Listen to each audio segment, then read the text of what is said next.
Госсекреты в открытом доступе, скандал в Белом доме, взрывы в Махачкале. Лукашенко тратит более 100 тысяч евро в день. На что? Обо всем этом расскажу подробнее в эфире «Нехта». Самые важные и интересные новости.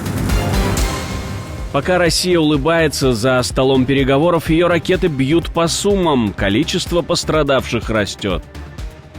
Российский стиль дипломатии: пообещать и не сказать. Когда огласят результаты переговоров в Саудовской Аравии? Разоблачая нацистов, Аргентина решила все рассказать. Все имена, фамилии и координаты палачей Третьего рейха. Спасибо, что смотрите, спасибо за доверие. Не забывайте ставить лайки, не забывайте оставлять комментарии и не забывайте подписываться на каналы. Все это очень несложно. Поехали. Количество пострадавших в Сумах растет. От российского удара, который, к слову, был нанесен во время мирных переговоров в Саудовской Аравии, пострадало уже более 100 человек, среди них 23 ребенка. Об этом говорят в областной администрации. И это один из самых разрушительных ударов по городу за все время войны. На месте продолжается ликвидация последствий, работают экстренные штабы, спасатели, кинологи, завалы разбирают и проверяют каждый сантиметр. По данным ГСЧС, под обломками никого больше не нашли, но ситуация остается напряженной. Все произошло рано утром, когда большинство людей еще спало. Российский стиль дипломатии: пообещать и не сделать. Если даже в таких простых вещах они обманывают весь мир, то о чем можно договариваться в принципе? После 12-часовых переговоров российской и американской делегаций в Саудовской Аравии прессу подготовили к особо важному совместному заявлению, которое должно было прозвучать утром в назначенное время. Оно должно было описать суть договоренностей, но никто не появился перед медиа, а через несколько часов спикер Путина заявил, что никто ничего и не скажет.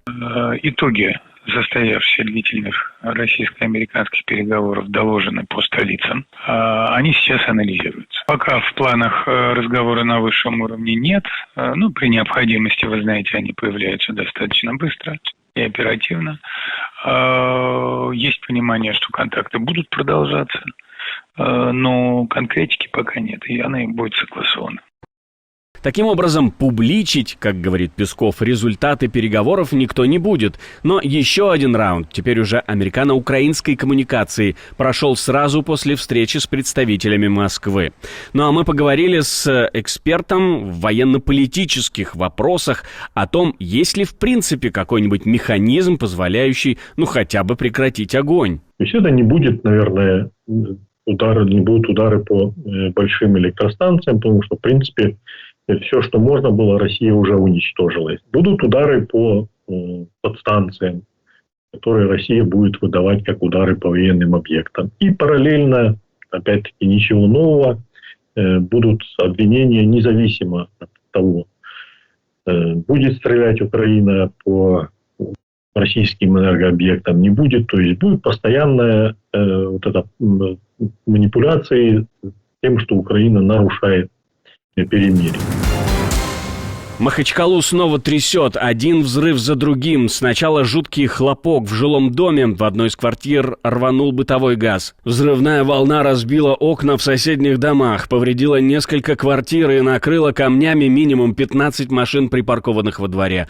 Пострадали 2 человека. Но на этом кошмар не закончился.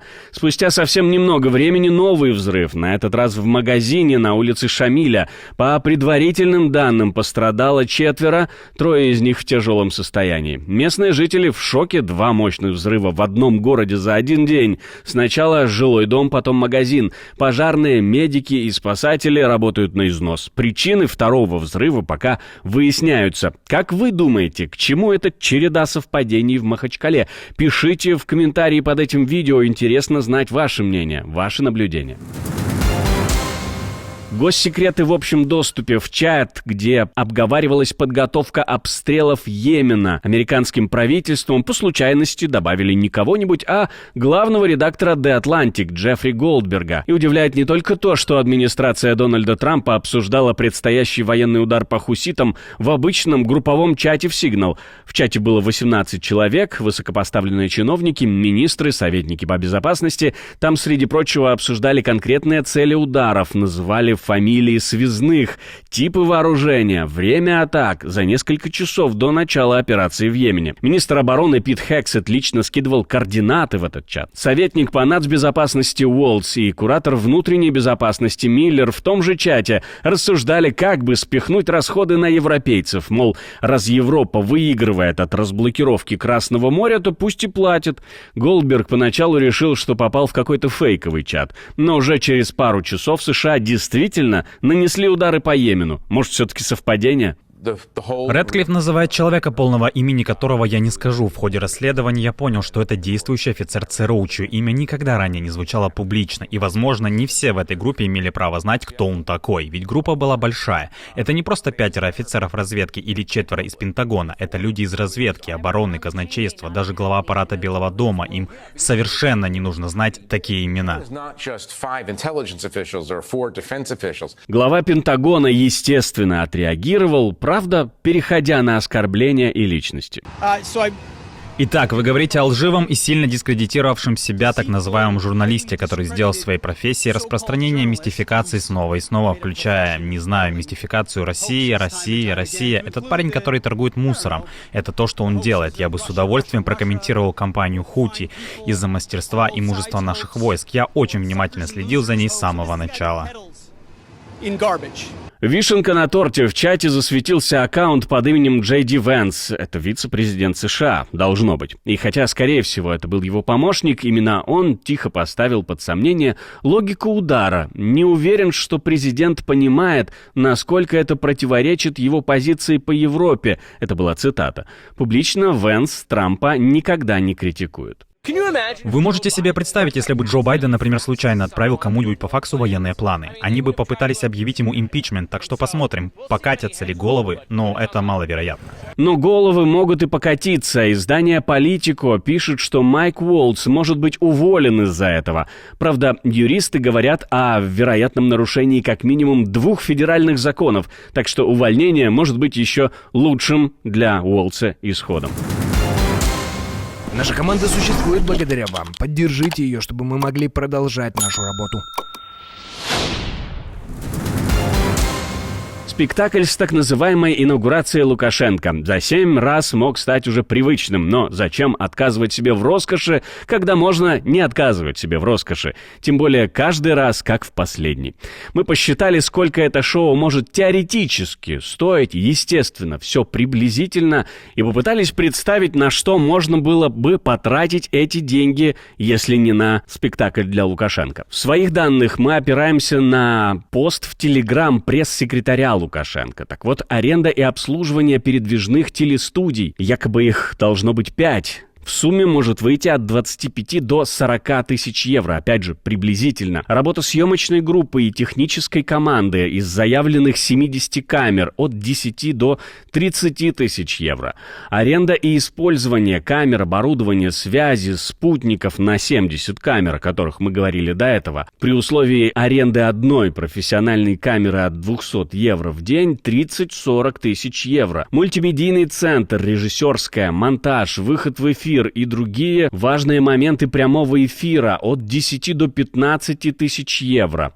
Логистика, топливо, питание, охрана, резервные мощности, поддержка колонны по маршруту, ночное дежурство и дублирование каналов от 5 до 10 тысяч евро. Ориентировочная сумма от 80 до 135 тысяч евро за один день трансляции. Опять же, подчеркиваю, это все приблизительно и теоретически. Мы не знаем, сколько на самом деле было потрачено на это денег. Сколько это в полезных вещах. Для медицины и соцсферы. Это 2 машины скорой помощи, новые в базовой комплектации от 60 до 80 тысяч. 10 аппаратов искусственной вентиляции легких, это около 100 тысяч евро. Годовое питание для 200 школьников в сельской школе 120 тысяч евро. Ремонт крыши в 5 детских садиках или школах по 25 тысяч евро каждая. Для инфраструктуры строительство детской площадки по всем стандартам 20 тысяч евро. Установка 100 новых фонарей уличного освещения 80 тысяч евро. И асфальтирование 1 километра дороги в селе около 100 тысяч евро. Для поддержки людей социальная выплата по 500 евро для 200 семей – это 100 тысяч евро. Год аренды жилья для 20 многодетных семей – 120 тысяч евро.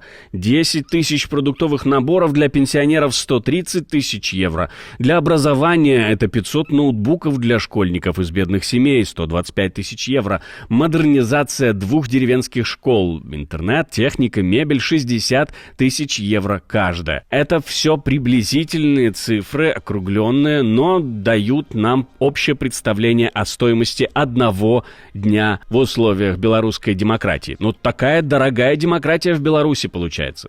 Скажу больше. Полмира мечтает о нашей диктатуре. Диктатуре реальных дел и интересов наших людей. И со свободой слова у нас все в порядке. Демократия у нас побольше, чем у тех, кто называет себя ее эталоном. Каждый в Беларуси имеет конституционное право и возможность высказаться. Но не каждый имеет возможность после этого оставаться на свободе. Разоблачительная новость из Латинской Америки. Президент Аргентины Хавьер Милей распорядился рассекретить все, абсолютно все архивы о нацистах, сбежавших в страну после конца Второй мировой. Речь о тысячах страниц, десятилетиями спрятанных под грифом «секретно». Эти документы хранили мрачную правду. Именно Южная Америка, и особенно Аргентина, стала тихой гаванью для беглых офицеров СС и других военных преступников Третьего рейха. Здесь они жили, меняли имена, устраивали себе новую жизнь, и все это под молчаливым прикрытием местных властей. Впервые страна официально признает масштаб укрытия нацистов и готова показать миру всю подноготную. Кто помогал им скрыться, кто их покрывал, где они жили и сколько их на самом деле было. Архивы обещают перевернуть представление об этой части истории, заодно и бросить тень на былые связи элит, которые могли быть замешаны в укрывательстве нацистов. Историки, журналисты и охотники за нацистами уже готовятся к настоящей информационной бомбе. Спасибо, что смотрите, спасибо за доверие. Не забывайте про лайки и комментарии, не забывайте подписываться на канал и про кнопочку «Супер спасибо» тоже не забывайте. На этом у меня все. До встречи и хороших вам новостей.